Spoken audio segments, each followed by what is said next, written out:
Welcome back. As mentioned in this lab, we'll be working with the delete handler. Let's head over to categories.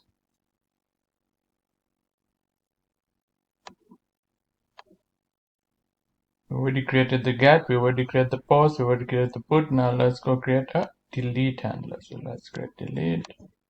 Let's say delete.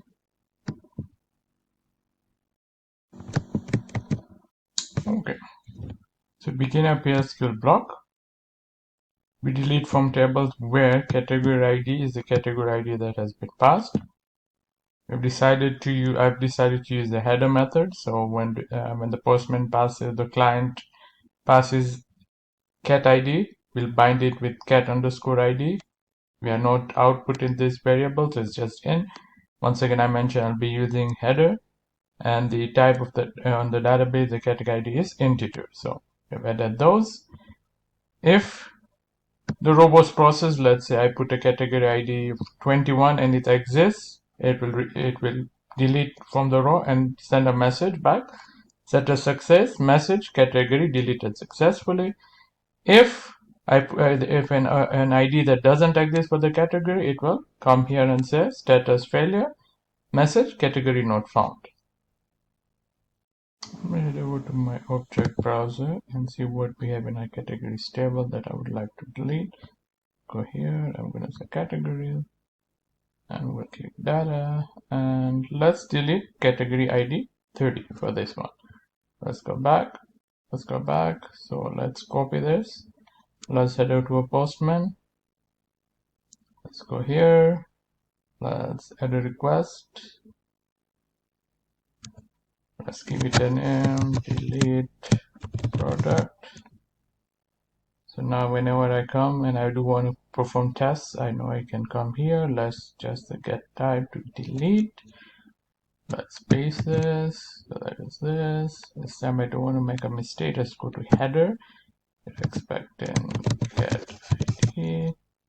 I believe it was 31. Let's go ahead and see what it was. It was 30, not 31. Let's make sure it's get ID. Get ID with message get ID, and let's, if it works, let's send it. It says category not found, so let's see what's wrong. Thing is wrong because there is no category 31, so it does work. It comes in here, category 31, skips this because no row was touched, skips in here and says status failure, message category not found. The category ID that we saw on the table was 30, so I'm going to say 30 ID, and now when I click submit, category deleted successfully. So there you go, we have successfully finished the delete statement. The one more thing that's left is to create for products, we need to create delete. So we're going to start that now. Let's head over to the products template. Let's create a handler called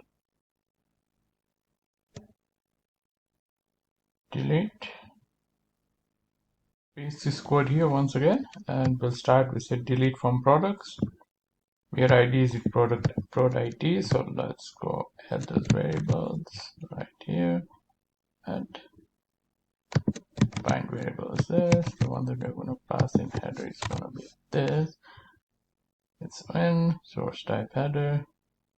Type is integer. Let's give it a save.